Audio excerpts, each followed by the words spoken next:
Good morning, it's good to see you.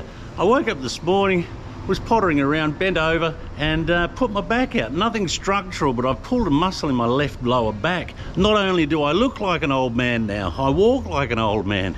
This is an older area of Perth. There are older areas than this, but this is an older area. And one of the things that I like about these areas is that they retain a little bit of the old buildings and facades, and it gives it a bit of a village feel.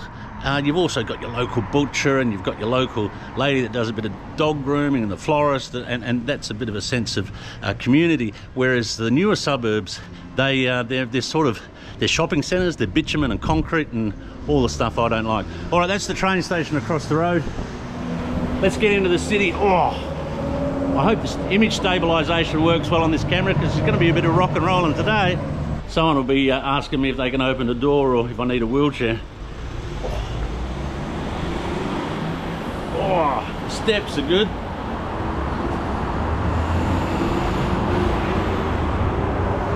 Can't complain though. Life's pretty good, eh? And I took the train yesterday and I was pleasantly surprised that Perth seems to have done something about its fares. Or am I just losing my mind? I can go anywhere for 2 zones for $3.50, and if memory serves me correctly, it was over $5 or something last time I was here. G'day mate, how are you? Morning, sir. When did the ticket prices just reduce or something in Perth? Yes, 1st of January we've just launched it to be a lot cheaper. Right. So yeah, standard everyday all day rider is $7 and that's it. Gee, that's good, isn't it? Yeah, it used to be $10.40, so we've knocked it down. Good on you. How long have you been with Transperth? Year and a half maybe. Good gig? Beautiful gig. It's good. It's a beautiful gig. You look pretty relaxed, I have to say, mate. Thanks. Oh, it's the heat, it's the heat. It's already tiring me out. And you've been at work for what, an hour? Oh no, we start at 5 AM in the morning, so I've been in most of the morning. It's been good. Yeah, nice. Yeah, the sun's not nice today. It's gonna be 38 today. I thought it was a bit warm when I was walking down. I didn't look at the temperature, and I got the feeling, she's going to be a high 30s for sure. Yeah. What was your name? I'm Zach. Zach, thanks very much for your help, Zach. Nice to meet you. What was your name, sir? Wayne. Wayne? Yeah. I'm sure I'll see you around. I hope so. See you, mate. Have a good day. And some pleasant railway staff is always nice. I mentioned in the last video that I think our service industry, or some of the people that work for government service industries, people like, transport and immigration, and they can just be a bit stern, a bit sturdy. Like, I don't know whether it's the training that they undergo, or whether there's this false sense of power or whatever. I just find them all a little bit too unhappy, I guess. I've often got into trouble by trying to strike up a conversation with someone at customs or immigration, and they look at me as if, "Sir, do you realise where you are?" All right, we've got about 5 minutes to the train. I think it's 8 stops. I think it's 8 stops into the city. Yeah, is it? Yeah.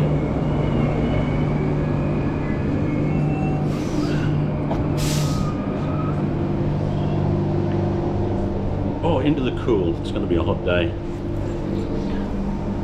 So I've made a decision, good subscribers and viewers. On Monday I head to India, and I'm going to start the new year with no more drinking and no more cigarettes. This is the voice of a million cigarettes, and it's time to give those up. I've been wanting to do it for a while, so I think we're going to start the new year in India without drinking and smoking.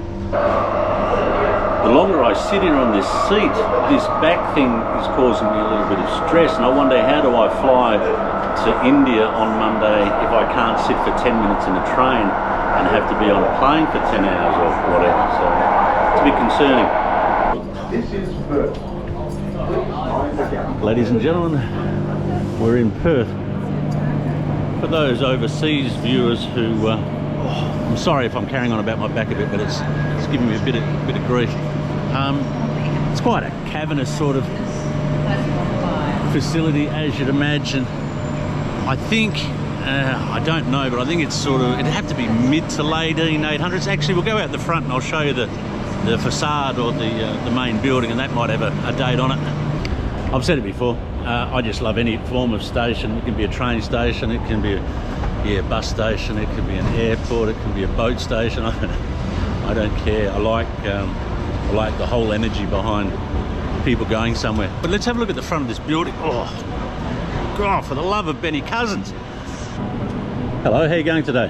Thank you. All good. Thanks so much. No, there's not. There doesn't seem to be any stamp on it at all. I wonder what years. I'm thinking 1850 to late 1800s. 1850 to late 1800s. Is that Victorian? Georgian? I was going to say Elizabethan, but that means we would have all been walking around with silk pantaloons, tights and buckled shoes, so it's probably not Elizabethan. Is it Victorian? Maybe there's a date up here.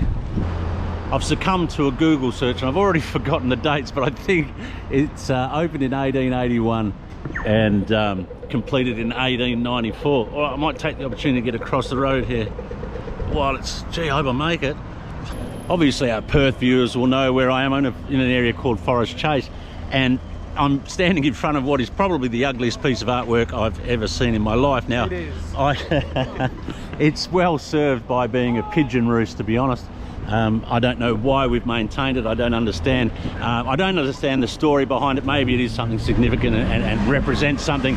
But I guess as far as art goes, a bit like movies, I suppose, as long as you're coming away from it feeling something, it's doing its job. But yeah, I don't know. Does anyone know what date they're bringing that down? I've been walking through the Hay Street Mall for decades, and I think it's the last 5 years I've noticed a singer, and she's outstanding, and I got the opportunity to talk with her today. Chrystal. Hello. Hello. You've become such a fixture in the Perth city centre. Are you in every day? I hear you every day, don't I? Yeah, I come in about 5 times a week.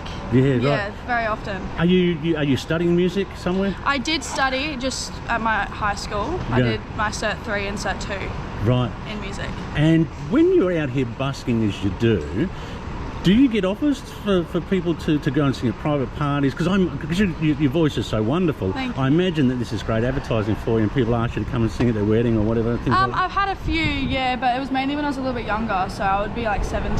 Yeah. And a lot of the events had alcohol there, so I wasn't able to do it. You don't look much older than 17 now, Chris. 19. Really? Yeah. Okay. Yeah, I'm 19. I do have a few offers. A couple of them have fallen through. Yeah. But yeah. What's the plans? What's the hopes? What's the dreams? I want to perform on cruise ships and travel the world. Oh, really? Yeah. Now, I haven't heard, normally I talk to buskers and say, oh, I wouldn't mind going on Australian Idol or something like that, or they wouldn't mind getting working full-time around the pub scene. Yeah. But no one said that. So what's the attraction to the cruise ships? Traveling. Yeah, Right. I want to see everything. I'm going to Europe this year with my best friend. Yeah. Just for a month. Really? So, but nothing to do with singing with that. But yeah, I want to be able to travel full-time. I think that'd be insane. Excellent. I know there's a big busking scene in Europe. I was doing a bit in Sucky Hall Street in Glasgow there for a while. Wow, that's exciting. So what's the process of getting onto a boat if you need to? It's mainly just online nowadays, because the branch that I would probably prefer to go, because I've heard good things about, would be Royal Caribbean. Right. And you have to create a show reel. So that's where you showcase your talent. Right. So I'm a dancer as well. Oh, okay. So it would be good to be a double threat going in. That's what they prefer. So is a competition high? A lot of people want... Yeah, right, of course it is. Yeah. The whole industry to do with music is so competitive. Yeah. How do you get by then? Are you still studying? Or? No. I couldn't think of anything worse. No, you're like me. I completely get it. So how are you surviving? This, you get better money than you think. Really? Yeah. Really? So how many hours a day are you doing it? Roughly 2. All right, I won't be so rude as to ask how much you make, but that's interesting. So you can survive on 2 hours a day busking. Like, I imagine it's not for 4 years. Really? She is good. She is good, and I would show you what she does, but I think there's going to be a backing track to that, and it's got that digital copyright thing that I can't do. I'm going to show you where to get a look at Chrystal. Do pop over and have a look at it. She's great voice, great young talent in Perth, out her every day, slugging away, trying to make her dreams and her career happen. Chrystal, thank you so much. More than welcome. Thank you. See ya. Bye bye. I'll just put you on to Chrystal's contacts, and you can follow Chrystal right there. Another Perth sculpture I don't quite get is this piece here. I call it the big pelican poo. It looks like someone's taken a photograph of a pelican that's had a poo mid-flight, and reconstructed it in plastic or fiberglass or whatever it is. Fortunately, we don't see too many pelicans that can produce something like that. I'm standing in the middle of St Georges Cathedral, which is one of the oldest cathedrals in Perth. It was built in between 1880 and 1888. The windows, the lead-light windows, are all original windows from England, and the limestone that you might see here comes from Rottnest Island, which is, for those who don't know, is a little island just offshore of Fremantle. The bricks were made, just down the road, not far away. But look at the scale of this thing. This is just enormous. And the marble comes from Italy. It's been really, really generous. Liz at the front there has been hugely helpful with all the information. I'm going to forget it all, I'm sure.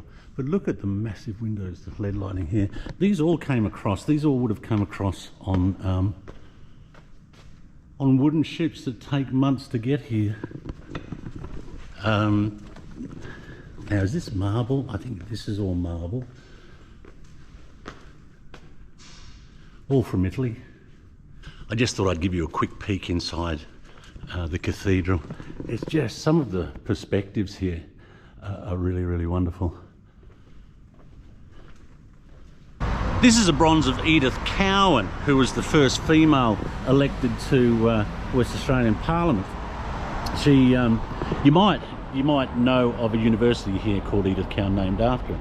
She's actually a lot taller than I thought. She's got to be about 6'5", Edith. Just coming into Stirling Gardens, just going to have a sit down. I've got a back update. My back's actually giving me a bit of a problem, and I'm concerned I'm not going to fly Monday, so I went and saw my doctor. My doctor's in the city. I actually saw my doctor yesterday. Every time I come back to Perth, I get 6 months worth of meds or a script filled for 6 months, and just dropped in. I said, is there any chance you can squeeze me in? And they did. So he's prescribed some Lyrica, which will hopefully, because it's not a structural thing, even though I've got spinal stenosis and all that, it's a muscular thing, but it's become quite problematic. So he seems to think that this will help me out, and I'm just going to find some water and take one of these. Hopefully we're flying Monday. I want to fly Monday. It's warming up in the city, but it's a dry heat. I know I brought some of you down these lanes before in Perth, but I like to come back to them because it was a nice time for me during COVID, where I was out on the street in the back lanes every day with a camera, sort of. I know I've told this story, but it was just, I don't know, it was almost meditative, you know. There was hardly any people around. You were by yourself, you were engaged in your hobby, and it was really rewarding. Do you guys remember the ferry incident a couple of years ago from, I think it was Lombongan to Sanur or Penida to Sanur, where a ferry went down and a person was lost, unfortunately? A viewer just came up to me then and introduced himself, and he was on that boat. Now, this guy has a ticket himself, a captain's ticket, and keeps a boat in Hillary, and he was on that boat that went down. The guy sitting next to him was a Canadian commercial diver, apparently, and he was saying that it was a really, really traumatic couple of hours because of big seas. This ferry went down. He was saying that this commercial diver was stressed. Everyone was stressed. There was sort of blood and feces in the water. There was pandemonium. There was a lot of trauma. A lot of people very, very afraid, you know. And I guess it kind of raises the question, though, you know, these events happen, unfortunately, all over the world. You know, a crane fell the other day in Bangkok, and I think 23 people were lost. You know, we can't be sort of reactive, I think, in life. I think we have to be proactive, and, you know, letting fear keep you from doing things or paralyzing you, I don't think is a way to go through life. I think we need to, you know, accept that when it's our time, it's our time. Obviously, there's a boundary there. You can't be foolish or foolhardy and tempt fate, but yeah, it must have been a horrible time on that boat, though. These murals now have been here for years, but they never get old. They're holding up quite well as well. Normally they get weathered and lose their effect a little bit, but there's plenty of them that are still bright and vibrant, and there's a couple of new ones, I think. Right, the back update is feeling a little bit better. I've come into the Art Gallery of Western Australia because I like to see what's going on every now and again, but I just wanted to go back to this idea of fear and living in fear. You know, I've said this a couple of times, I mentioned these couple of things a couple of times, and I think it's worth saying again because it sends a message. I have spinal stenosis, which is the calcification of the vertebrae in your spine, and that closes around your nerve, and that gives me neuropathy, which is nerve pain. It goes through my shoulder, my arms, my fingers go numb.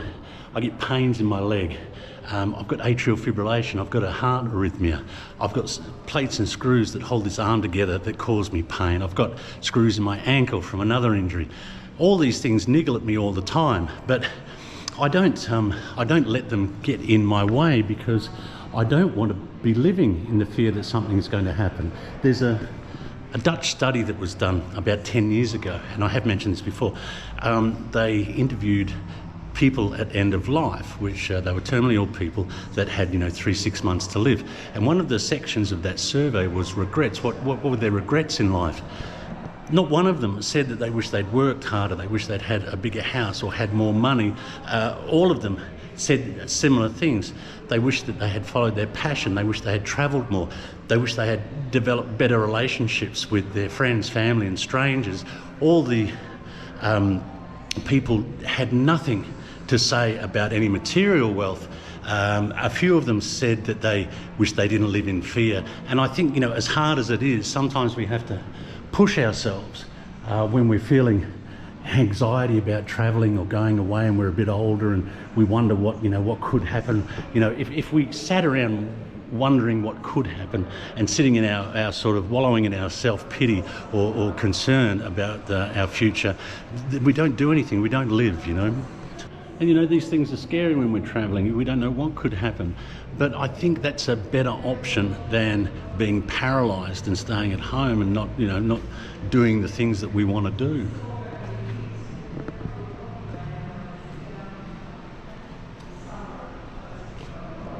Being confined in this type of stasis where you're just sort of not doing anything, you're being held back, I think will eventually build upon you and you'll get into this self-pity and this self-loathing. And well, I went through a period where I had that experience anyway. So yeah, I think we have to face that fear. We have to be proactive in life and just roll that dice. And I also think we have to be careful about thinking about it too much because to motivate ourselves to do it and to get over that hurdle, it's better to do the action. Thinking there and looking at ways to motivate yourself, I don't think solves anything. But if you move, if you take one act, you make one movement towards doing what you want to do, whether it be travelling or in our case travelling, it gets easier getting on that first plane, getting off in Bali perhaps for the first time. Every one of these steps makes it easier and easier and easier. Sitting there and just considering it and worrying about it doesn't do anything. I think you just have to get out there and live your life.